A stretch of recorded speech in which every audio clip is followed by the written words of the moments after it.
platforms, podcasts, news channels, on all social media platforms that are doing what we are doing. And like one of my best saying is that like us, we've got 1 million subscribers and almost 500 million views, right? But I always go like it's cool to have 1 million subscribers, but it's also cooler to have 1 million African creators, right? So Right, for right. me, I've always gone for inspiring other people to do what we do, because it's very easy to stifle, to block, to shadow ban one voice.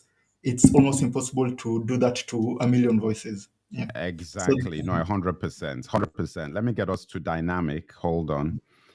Okay, so listen, everything you said I agree with. And also I wanted to even say thank you to you on live for supporting my platform, for reaching out to me. I really appreciate it because there are a lot of people who, wouldn't do what you've done. For when I started, I had no view, no subscribers, but doing that for tiny creators, I really appreciate it. So I want to thank you. And also, I'm sure all my subscribers now on YouTube will thank you as well for supporting my platform and helping me get going. I very much appreciate that. And all of Nigeria appreciates Kenya for supporting us in Nigeria. But that being said, this is a very, very serious topic that, I wanted to bring you on today. And for people who are not aware of this, I asked while we were waiting that if they'd watched my first video. And it was the live I did that did really well, like 10,000 views in the first day, which for me is a lot for a live. And I realized how interested people are in that topic. And it's about the convention in Ghana that was cancelled a few hours before the convention took place. And listen, I didn't know some things that you alerted me to. In that show, we discovered that, listen, I knew about the masked man movement, the new force movement, and so forth. The fact that the individual Nana revealed himself the day before, so on and so forth. I also knew about the spokeswoman, the Belgian lady, and so on. But can you summarize from your perspective some of the things that the viewers and people who watch that thing may not be aware of? Okay. So just to be like concise, like this is what happened. There was this event organized by one organization called the New Africa Foundation that touted itself as a Pan-African group, and it invited 4 prominent Pan-Africanists from Malema to Pielo Lumumba to Dr. Arikana to Peter Obi, right? It was the whole event was marketed as a Pan-African event, right? And knowing Ghana, where it's like knowing Kwame Nkrumah, the father of Pan-Africanism, and and all, it it was perfect for it to be hosted in the Freedom Square, because that place has very huge relevancy in African history. So many important historical events have happened there. Like it's like kind of like in the future when kids are learning about how the Pan-African movement became successful and Africa got its actual independence. That one will be a sort of mecca, right? The Freedom Square, like the Freedom Square, the Ghanaian one, right? That will be a Right. sort of mecca. It's kind of like like I don't say holy or sacred land, but in Pan-Africanism, it's kind of an important imagery, right? So that was the event. Everything is okay. Like for me, I would have no problem with that, right? But what most people didn't know, there was also another organization, still owned by the same person that you mentioned, right? Called the New Force Movement, that is a political party, but I can't even call it a political party because technically it's not registered in Ghana as a political party. So it's just a group, right? Or a movement, right? But they aspire to be a political party, and they wanted to take that clout to use those figures to link themselves with Pan-Africanism so that they launch their platform, right, on Pan-Africanism, right? Yeah. And that's where for me there was something fishy, right? you cannot say you're doing this event and without telling your audience, without telling your crowd, you're also Mm-hmm. doing this other event, right? Where they were doing the unmasking or something, right? And Right. majority of the guests technically found out like late, right? I'm sure, I cannot confirm this, but I'm sure Peter Obi and Pilo and Dr. Rikana didn't know these things were related. They just thought they're going there for the Pan-African event, right? Mm-hmm. Yeah. Yeah. And for me, I think their names, their image, their brand were hijacked by an ambitious politician or an ambitious operator who tried to maybe skip the line and try to be like, oh man, I don't have years to build my Pan African portfolio, my Pan African CV. Let me just piggyback on these great names so that I appear as I've always been in the movement. I appear as I'm a leader in Mm-hmm. this movement. Yeah. So technically, that's what happened, and technically, that's what we had a problem with, right? Uh, we have no problem with Pan African events, and even and something else also, uh, like like based on the narrative of the Ghanaian government, how everybody is bashing the Ghanaian government that oh they're trying to squash Pan Africanism in Ghana, Pan Africanism in Africa, that doesn't make sense because Pan Africanism has been the MO of the current sitting Ghanaian government, right? This Ghanaian government got into office because they were all Pan Right. Africanists. Nana Addo was always in speeches talking about majority of Africa, right? Nana Addo is not a nationalist; he's a Pan Africanist, right? Mm-hmm. Like he he presents himself to be a pan-africanist. So if you present yourself to be a pan-africanist, will it make sense for you to go against pan-africanism, right? All these leaders, presidents, MPs, politicians, they've got a group behind them. They've got political analysts, right? They've got like media people behind them, right? So it wouldn't make sense for the media people to tell this guy, hey, you see this huge pan-african event that will get huge media coverage, go and mess Right. it up, go mess up your name for no apparent reason that technically none of those people like those four guests are even enemies of the Ghanaian government. That's why they chose Ghana Right. to Right. begin with, right? Right. Yeah, that's why they chose Ghana to begin with, because Ghana is a friendly country, right? Like Right. they didn't go to Morocco to launch their Pan African movement. They didn't go to Egypt. They didn't go to which other like some of these francophone countries, right? Mm-hmm. Yeah, like they didn't go to Nigeria to Right. to They, to do that. yeah, right. yeah. So they chose Ghana for a reason. And the thing that pisses me off is that when whatever happened, the first reaction for everybody, right, was to blame the Ghanaian government without getting the broader picture of what went down, right? Right. Everybody is like, oh, these guys, they're being directed by the West, or these guys are being uh, touted, or Nana Addo is squashing political dissent. Right. Nana Addo doesn't want it's called what, to be challenged. And Right. Nana Addo is a dictator, right? So Ghana got so much flack for something that even if like think about it, right? Let's say like you've got kids, all right? They go like, hey dad, I'm going to host a party like in my house, do you have permission, right? Right. Like I go like, yeah, sure, like who's coming, it's who are coming, right? You go like, Right. yeah, like I know those people, right? Like they're cool people, bring them Right. over, right? So when the party is already starting, like you're seeing guests come, you're starting to see some people you don't know. You're starting to see some funny people. As a responsible parent, what will you be like? You'll be like, hey, hold on, this is not what Right. you as like you got permission for, right? Mm-hmm. Right? Yeah. So hold on, stop the event. Let's see who's coming in this, right? So for me, I think it's just like that. Maybe the only criticism I can give to the Ghanaian government is that they got bamboozled, they got tricked by these two groups, right? Right. Yeah, yeah, go on. Yeah. They found out too late that these two things are related, right? Because there Right. were months of campaigns of this unveiling the guy. Nobody in the government put two to two. This unveiling of the mask is related to this convention, right? You know Even the what's guests funny is didn't that know. even Nana, Mm. I watched his interview. Mhm.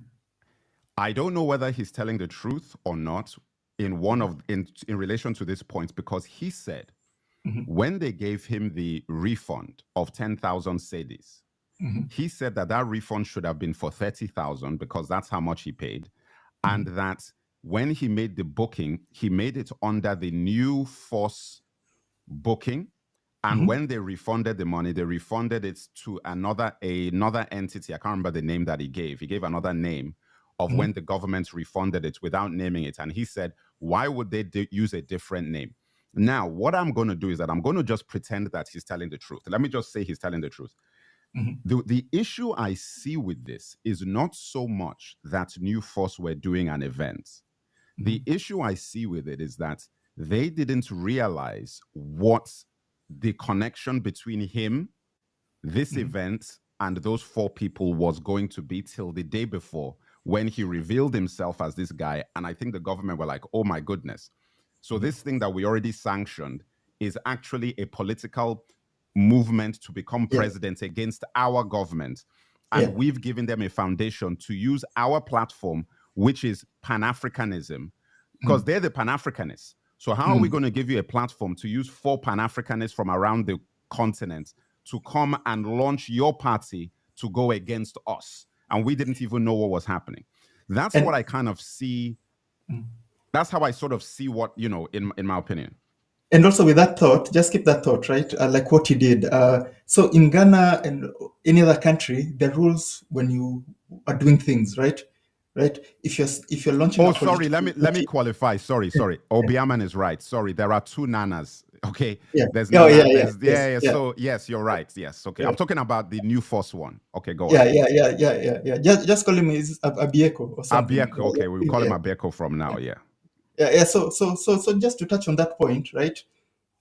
In Ghana and any other country, like let's say in the UK, right? You want to start a political party, the Pan-African political party. There are forms you need to sign, there are permissions you need to get, there are rules you need to follow in any civil government, right?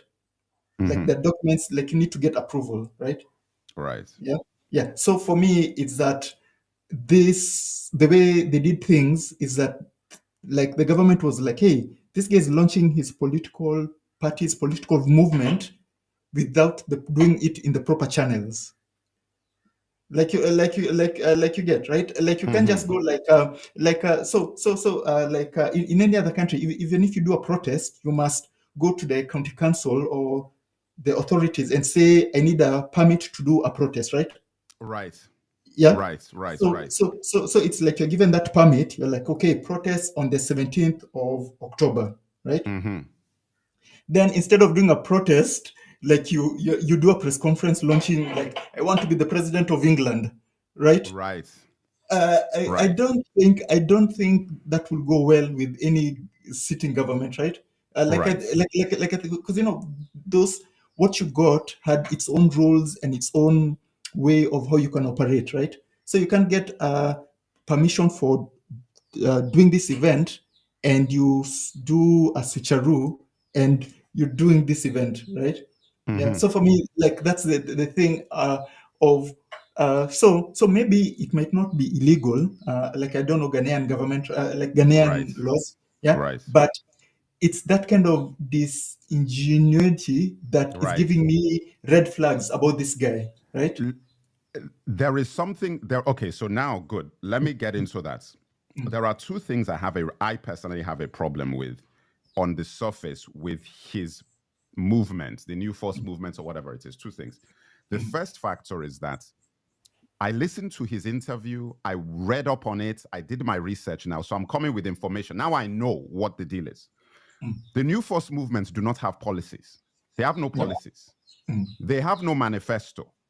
They have no platform that they're running on. It's just platitudes. It's buzzwords. The And future, the movement. and it's not a political party, technically. No, You've technically, not done the paperwork. let us even forget the political party thing. Even a movement has policies like, this is what we're trying to do. These are the things we're trying to change. He has none of that. All it is that he put up these posters with the masks and said, the future, the new generation, and you're like, okay, this is cool. This is fine. It's getting people excited. What does this mean? What could it mean? But there is absolutely no substance behind it. And when I listened to his interview, and he spoke constantly about marketing, this is marketing. I'm like, yes, you're marketing, but what are you marketing? What are you actually selling to people? So what people have gotten excited about is nothing. They're excited about a bag that you don't even know what's in the bag. You have no idea what's going on. And they've said that, in very soon, we are going to officially release our policy plan. And I think, how do you not start with your policies? How can you have a movement where you say that, down the line, we will let you know what the movement is actually about, but join our movement and then we'll let you know what the movement is? Have you ever heard of such a thing? But that is never. But the problem is, this is where I'm coming from. Africa is so desperate. The people have been so downtrodden, have been so abused, that if they see anybody that says that, listen, I'm your salvation. And this goes to my next point of what I don't like about this guy. He's constantly talking about himself. How he's a messiah, how he's been chosen, how he's been anointed, how people are telling him he's the future, how people are telling him he's like Kwame Nkrumah, Mandela, whatever. He's talking like he's a WWF wrestler. This is like a promo from Royal Rumble or something when I'm listening to it. And I'm thinking to myself, I'm like, come on, look, for Africa, we've had that before. We are not going into a future where the new generation, this guy's my age. He's like, we're the same age. We're going into a future where the young guys, the young leaders are talking like the old leaders. It doesn't matter you saying that, we are going against corruption, we're going against these things, but you're speaking like an arrogant person. You're speaking, even worse than speaking, imitating. As in, like even there's a picture of him where he's wearing kind of like a military general uniform with a. I saw that.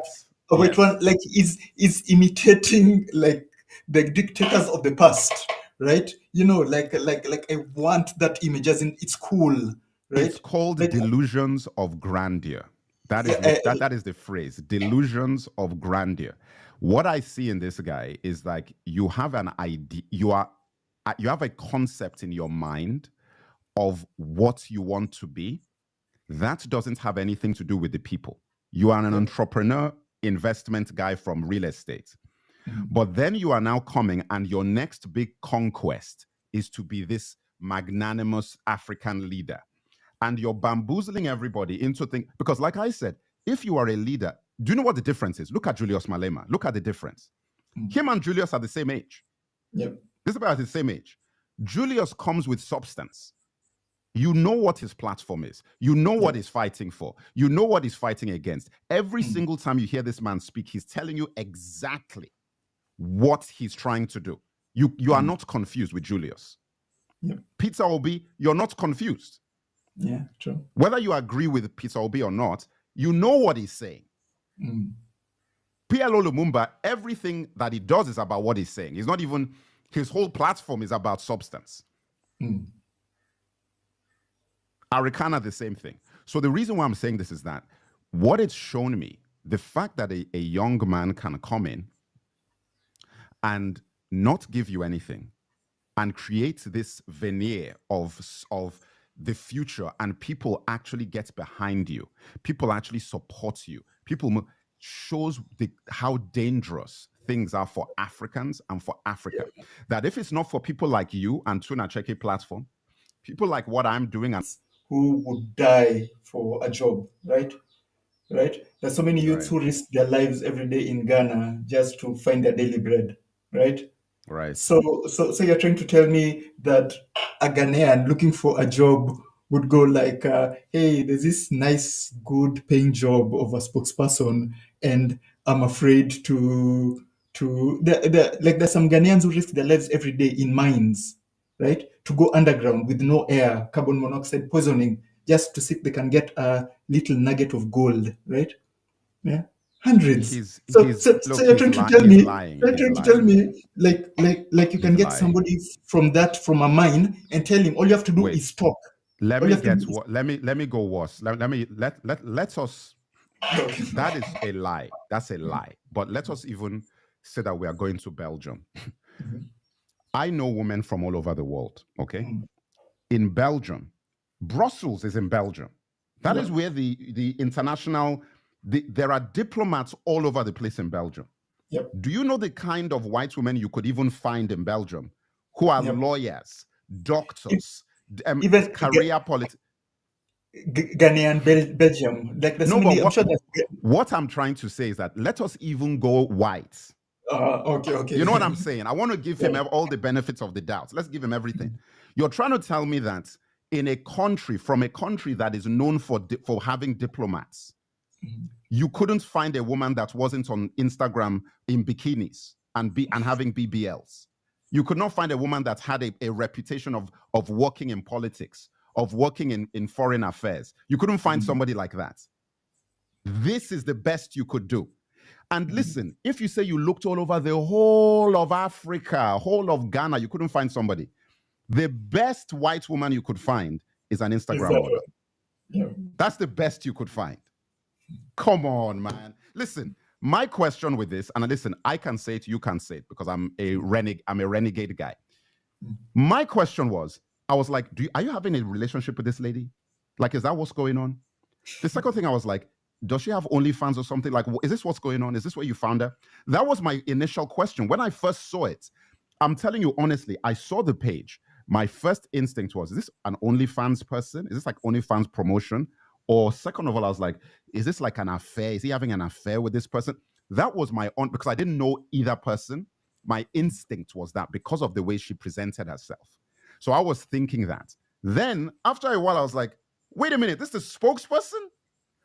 For me, listen, as a Nigerian, if I see something like this, if I was in Nigeria, as a Nigerian politician, the first thing I'm thinking is that this is like his mistress. That's the first thing I would think. I would like, it's his mistress that has been exposed and he's the one funding her and giving her cars and money. That's my instinct. So when I now discover that, wait a second, this woman is a spokesman for your thing. And I'm scrolling down the page and I'm thinking like, how is she even funding all of this lifestyle? Where's the money even coming from to be flying to Dubai? Because you're not an international model. You're not like somebody who's on the covers of Vogue or Vanity Fair or any of these things. Because typically when you go to models' pages, they will show you their photo shoots. They would show you their covers. They would show you that you are just an Instagram model. So my question is like, how are you? What is your job? How are you affording this? We're not going to go into that because I have my suspicions. But my thing is that I cannot take you seriously as a candidate for president if you are telling me that in your own country you cannot find a Ghanaian to do this job. Yeah. That one was like such a bad dig at Ghanaians. First of all, it's you're undermining like Ghanaian youths, that the ones that you're saying you are here to help them and give them jobs, right? One of the first jobs you're giving, like a prominent job, you're giving it to your model friend, right? Let me, Miss My Golden Life says something that's very important. This man is not smart. When you do something like this, and the woman you put forward is the type of physique and build that is a black woman's physique, like that is a typical black woman's physique that black women have complained about, the fact that people like Kim Kardashian and all these people go to surgeons and doctors to surgically make them look like what black women naturally have.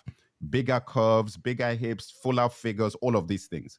So when you now pick a white woman that is almost imitating, because I was looking through the pages, she's got braids, you've got the BBL, you've got all of these things, and you're like imitating what you can find naturally in Africa.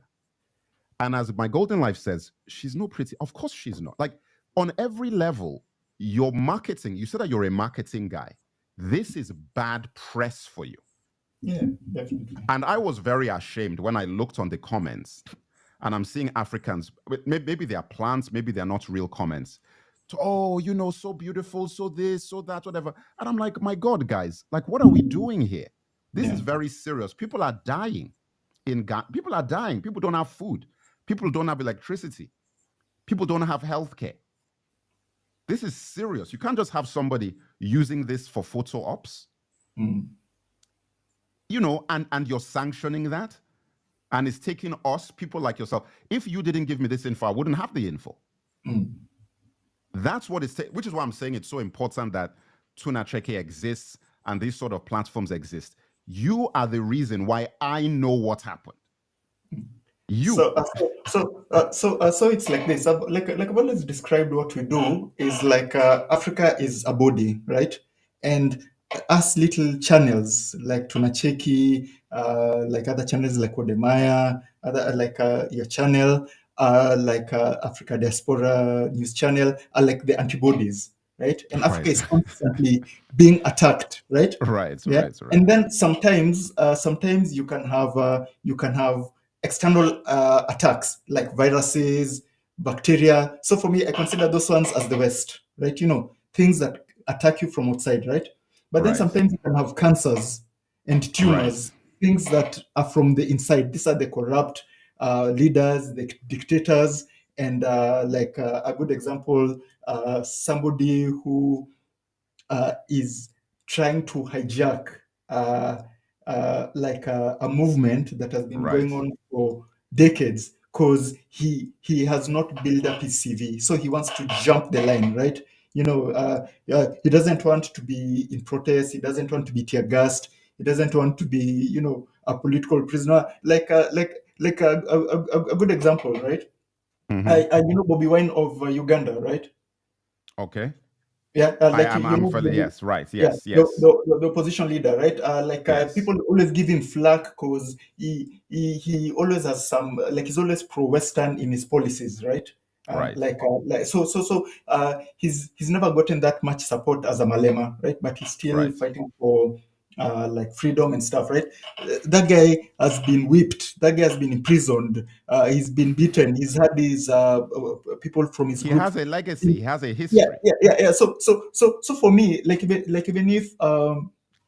even if this guy Bobby Wine, he like I do not agree with this policy, right? Like personally, I do not agree with this policy when it comes to how you relate to the West, right? Like how to set Uganda free from like Museveni, right?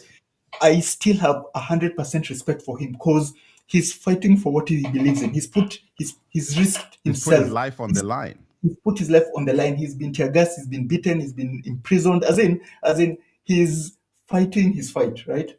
And we we can't always have the right ideas of what will save Africa, right? Other people have different ideas, right? For us, we have him. He goes like, I think this will save Africa. For me personally, I think it will save Africa, right? But one thing I cannot stand is like a faker, a poser, a marketer who is trying to buy the suffering. Their way. Well, you know what? Yeah, no, but you know what? What's interesting about what you're saying is this: is that even if you're trying to buy your way to jump the line, what is bothering me most about him is that I don't even know what you're selling. That's the bigger problem for me. It's like, it's one thing if you have a policy plan and you don't want to go through the normal channels to do the work to get to where you want to go to and you want to jump. This man, you're jumping, but you're jumping with nothing.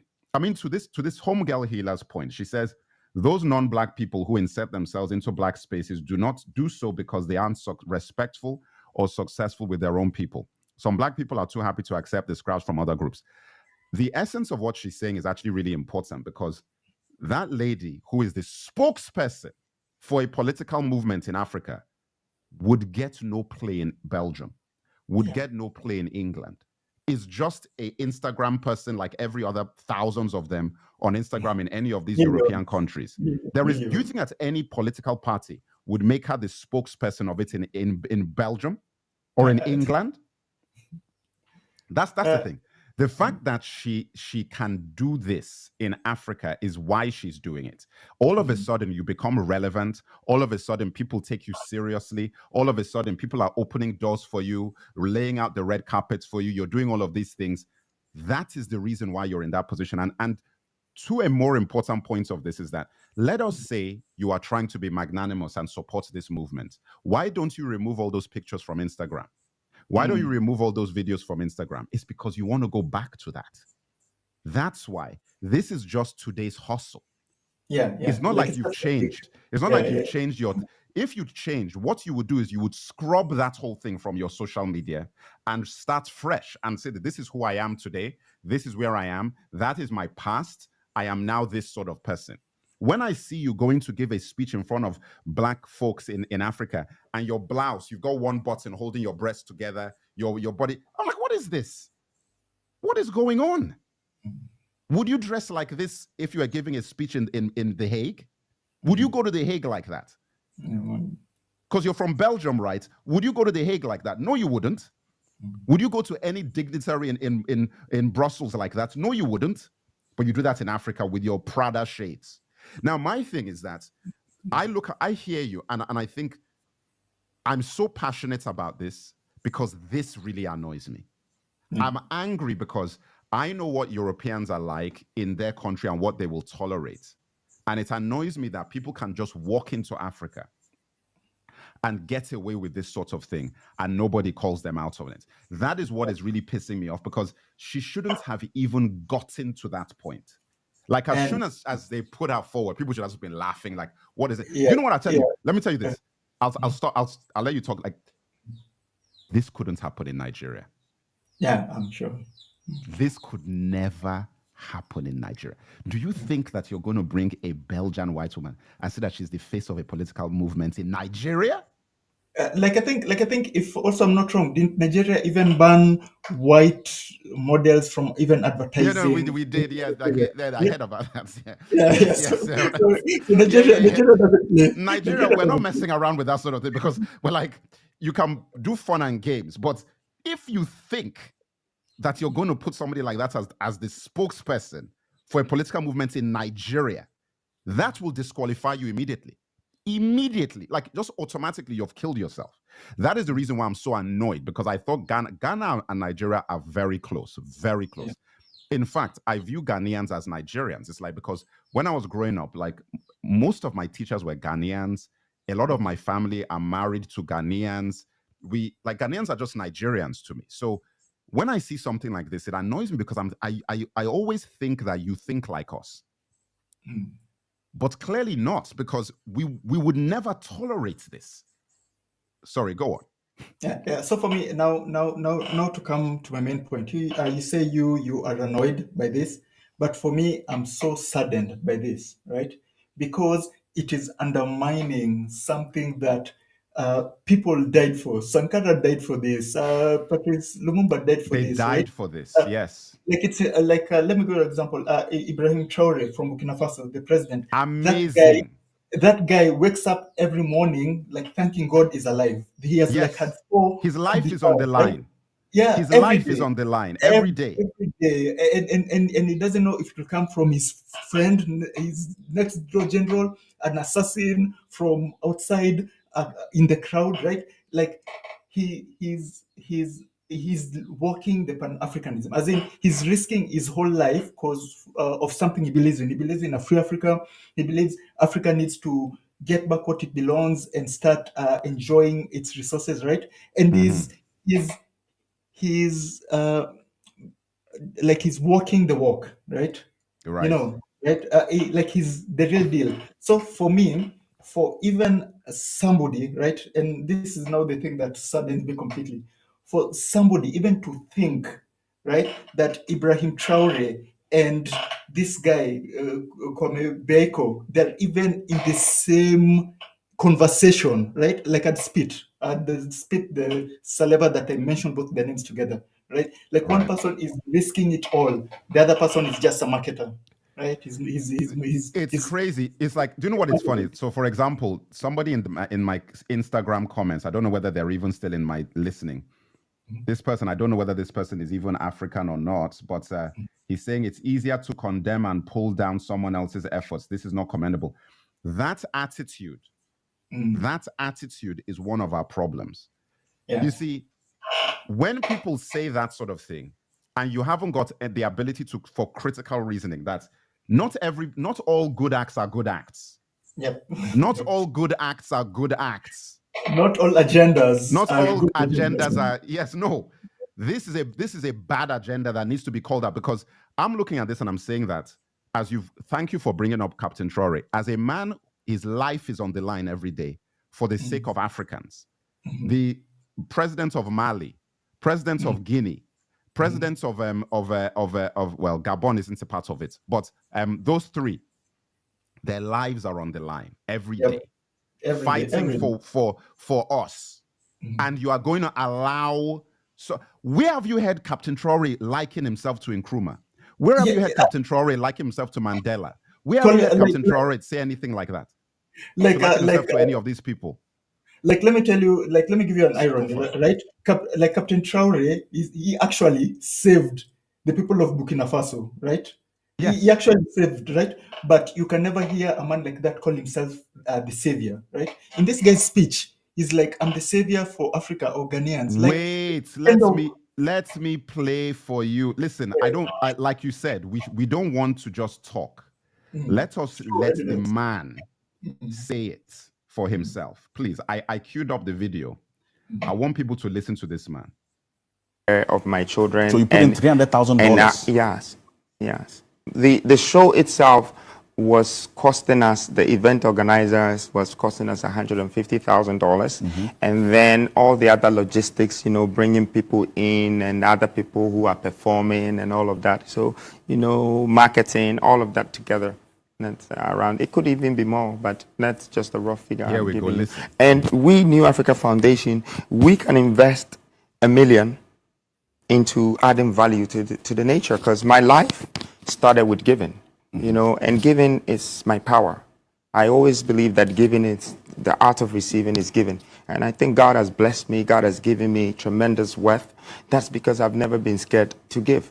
And so there's so many other things that we have done, from even buying universities and other things in this country that we don't talk about, because paying your tithes, I don't have to talk about it. But I've never failed, and my cup has never run down. So my belief, I don't want to trade it for anything. It's part of me giving, and I really believe that, this investment was not about the money. It was about the message. It was about the inspiration that was going to go to people. And it was about the fact that people will remember me, that I created that Memorial Day to inspire and motivate the nation. And I'm sure also the speaker whom you flew in to come and talk at this program that never was, shared some of their sentiments with you. Professor Piolo Lumumba has been in this country for a number of times, but Peter Obi, no. What are some of the things they told you about what had happened and how the memory they were living with? They said many things, but one thing that I think came from the three of them that still stays with me is that they said, son, you have started something that Africa needs, not just your country. Don't give up. Keep going. You have a torch in your hand.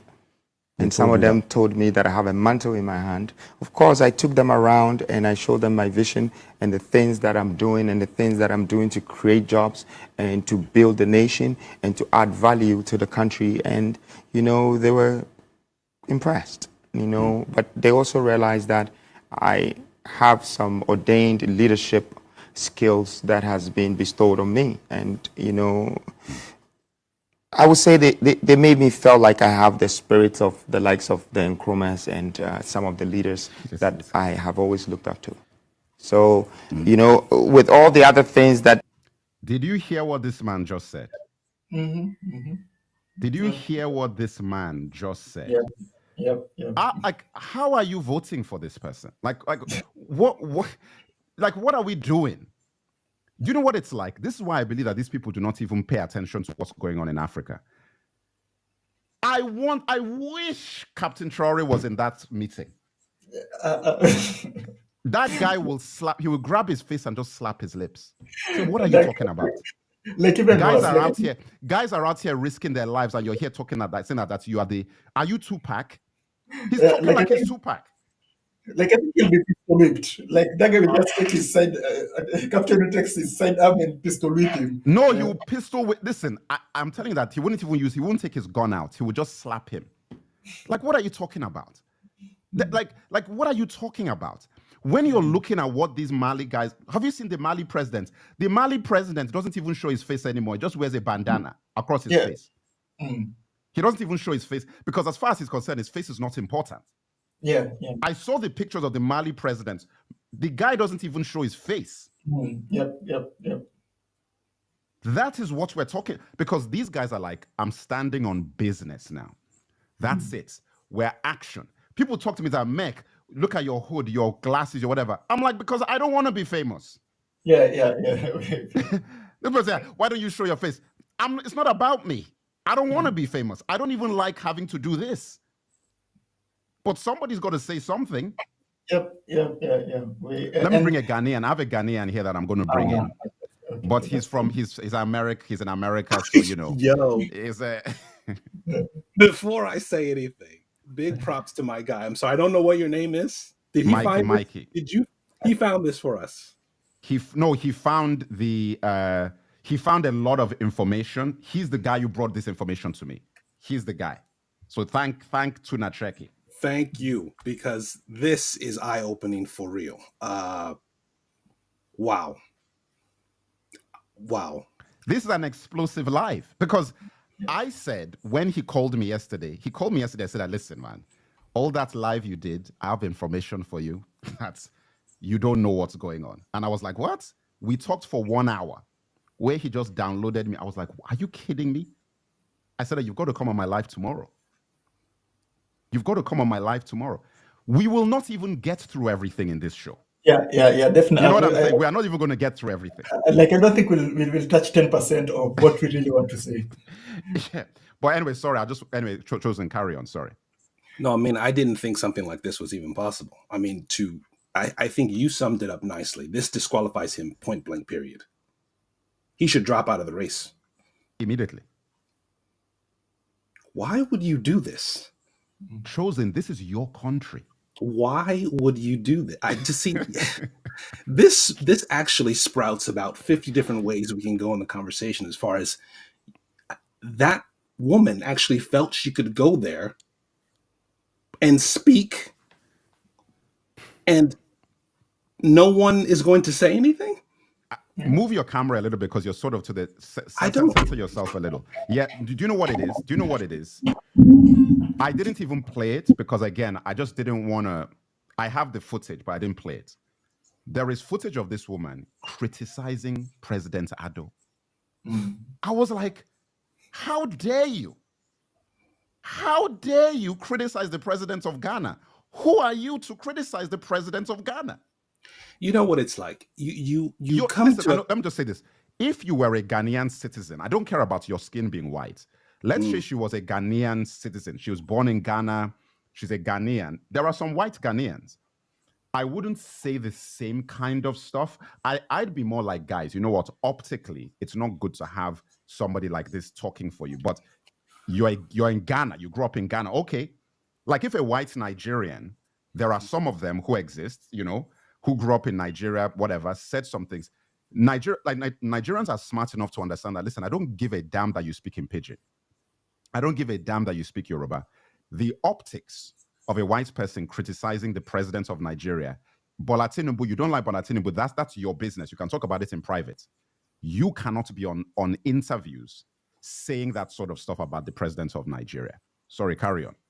No, again, I agree with everything you said, and that's where I was going. It's almost like when you go to a foreign place and you're not from there, there are levels of acceptance. Like, if I'm Black and I go to China, for example, chances are, from the travel videos that I've seen, etc., you're going to be ignored for the most part. You'll be ignored when you take it seriously. But if you're Black and you go to China and you speak the language, and not only do you speak the language, you speak the most difficult language there, which is Mandarin. Yeah. Welcome you with open arms. You've gone up a level. You go up a massive level, big time. Then the top level is when you're able to criticize that government not being from there. she skipped all of it. Everything. And no one said anything? Chosen, did you see her Instagram that I posted? Did you see it? I saw it, but I need the tag because I need to talk. No, I don't even want to. I didn't want to publish. Send it to me. Don't give her any press we on will here. Go there. We'll go and look for the and I OF need the video. page. I need the video as well. If you have, I've got everything. I've got everything. Please. I fully. Crazy. Listen, the crazy thing is like Tunachek, Mike said it to me. He said that he scrolled. He said what he believes, and I'll let you say this for yourself as well. We don't even scroll enough. So people will just go to that page and look at the last few posts. All you have to do is do one scroll and you see what her life was a matter of a few months ago. Yep. Like just scroll a little bit and when you see the page, you're like, how on earth this woman got into this position tells you a lot about Bediako. Forget about her. It says a lot about this man. Because all three of us sitting here, there is no black man. And again, I'm very honest. People know that when the Mex talks, I'm very honest. Fun and games are fun and games. Go and have your fun and games. That is not for Front Street. So go and do your fun and get. Listen, there are guys who have their girlfriends from Lebanon, girlfriends from Saudi Arabia, girlfriends from Belgium, Sweden, Norway. Do your thing. I don't want to see it. Have your fun. That's my point. We do not want to see that. This is crazy. This is nuts. Sorry, Mike. Sorry. Go ahead. Like for me, it's like now the thing that is sad about all this is that whatever happened, there are two victims, right? First, it's pan-Africanism. Its talk has gone down in my eyes, right? Because just anybody can be a pan-Africanist, right? You just need a few dollars, an Instagram model, and I'm the new messiah, right? Then also another victim is the Ghanaian government. No matter how bad or good the Ghanaian government is, right? Mm-hmm. Yeah, it shouldn't get called out or be disrespected for somebody else's mistake, right? Exactly. Yeah. Correct. Yeah. So for me, I'm a big proponent of freedom of speech, right? Technically, I'm an anarchist, right? Like politically speaking, right? Governments, I'm not going to be one person who's like, hey, I'm supporting. Because of what they've experienced, are the most aware of what needs to happen for this entire movement to work. Because us as Africans, we're in it. We're like so we don't even have any perspective because you're sort of in the middle of the whole thing. So you don't really you can't really see from the outside of like, well, a Black American is like, listen, I know exactly what the West is doing because I'm in the West. I can see what these people are planning. I can see what they're doing. So this is what you should be aware of. This is what you have to be careful of. And I definitely want to make sure that, for me, this is my goal, is to continue to strengthen the bridges between Black America and Africa. That is what I really want to do. And Black Britain and Black UK and Europe and Africa, is that I want them to understand that you guys are very, very, very important to what we're doing. Your support is important. Your activism is important.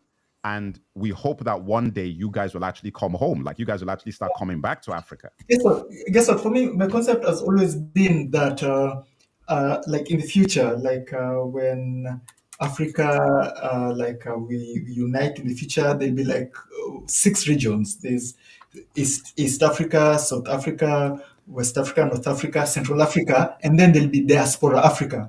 We are just not the US and the Caribbean, right? Right. Haiti, all of those would be a region. You get, as in it will be an arm, right? Even for me, I would want the African Americans to stay there so that they can start returning the wealth back, right? Yeah, because for me, I always say, like reparation, unless we get it by war, I don't see any white person giving us what they took from us. So, so for me, the best way is that if the African Americans are there, can you imagine? Just like this is a good example.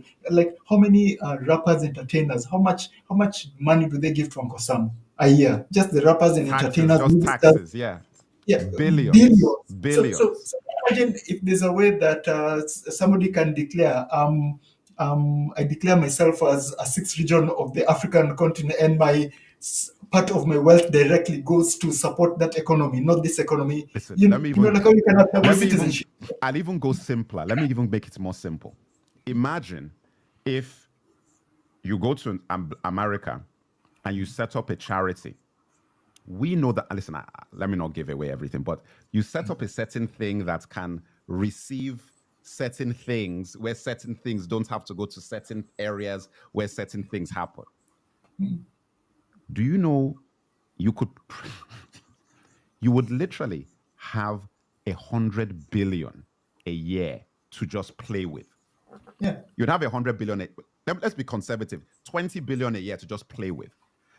These are things that could easily be done, but nobody wants to do it. But the more conversations that we have like this, the easier it would be for when a celebrity in America says, hey, look at me, I'm donating, I'm doing this. People will call them and be like, listen, this is not, doesn't mean anything. This isn't going to have any real impact. If you really want to help, go and watch this video here. Go and watch that video here. This is what you could be doing. Then they have to then take accountability for their decisions. Because in reality, and I'll close with this because I know we've got to now shut the show down, but in reality, the biggest obstacle to everything is ignorance for us. It's just ignorance. Most people just don't know. They just don't know. And when you don't know, it's easy for you to get manipulated by people who do know. Because Cat Williams said something that was very powerful, and I said it in the last show, where he said, the enemy of Black and African people never lost sight of the identity and the truth about African people. The people who lost their identity and the truth are African people. So the people who are lying to you, they're not lying because they do not know what the truth actually is. They know. The issue is that you don't know. And they're never going to tell you the truth. So you need to go out of your way to educate yourselves about the truth about your own people and your heritage and your history. And as I said, if you have children, you have families, only a psychopathic, did you hear what I said? I didn't say a crazy person. I didn't say a confused person. I said a psycho. Only a psychopathic Black or African person sends their children to European schools to get educated. You have to be a psychopath. Because now that I know what I know, there ain't no way I'm doing that. Because that is just indoctrination. It's like, there is no way I'm doing that. So we need to take responsibility for ourselves and just be like, we would not be in a position like this where this man is bringing Instagram Kim Kardashian to come and be fronting Pan-African movement. And we'd be upset if we knew what the hell was going on. To say this is an announcement, guys. By the way, everybody, I said this in a show I did. I'm working on books on African history. One of my biggest hits is called The True Origin of Nigeria, The True History of Africa, The True Size of Africa, and so forth. And I decided that, you know what I'm going to do?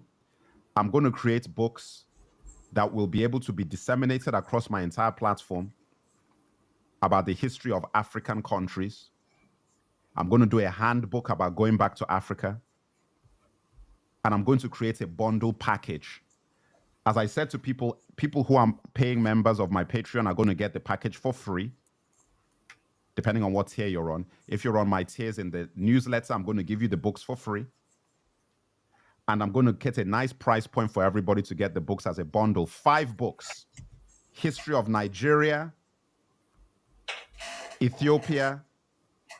Who are them? I did a poll and they voted for, and I'll go back to the poll, but I've got like 4 different ones and a handbook of going back to Africa for everybody, because I think our ignorance is part of our problem. So once that is ready, I'm going to let everybody know where to get those things.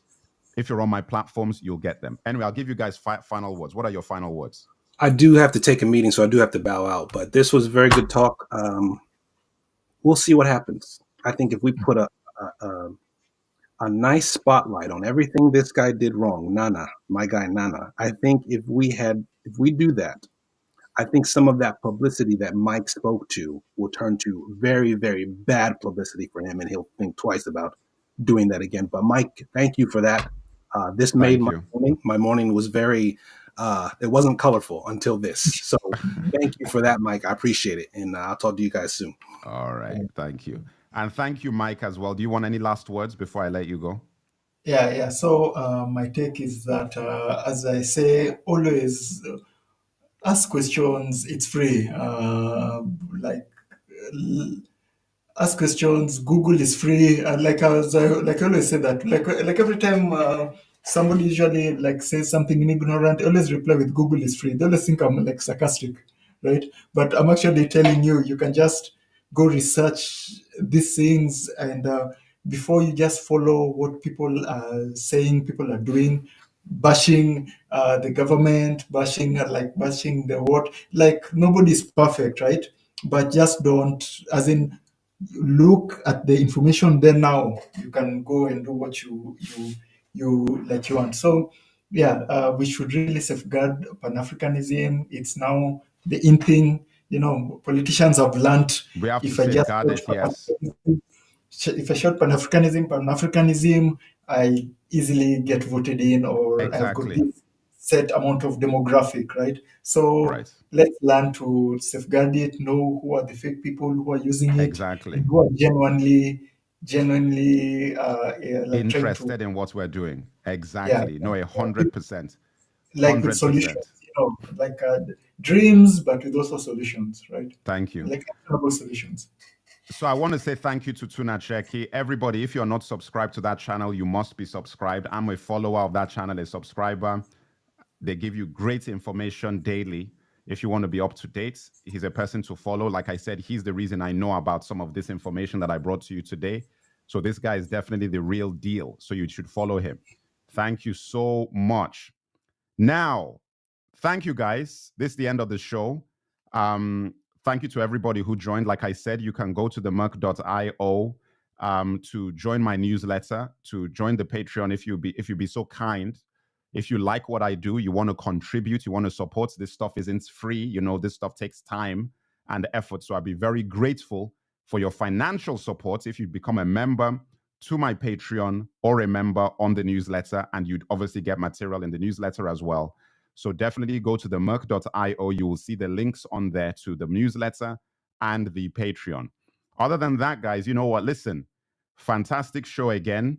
Thank you to everybody for this one. I really enjoyed it. I enjoy having these conversations with you all. Thank you for hanging out with me this morning. And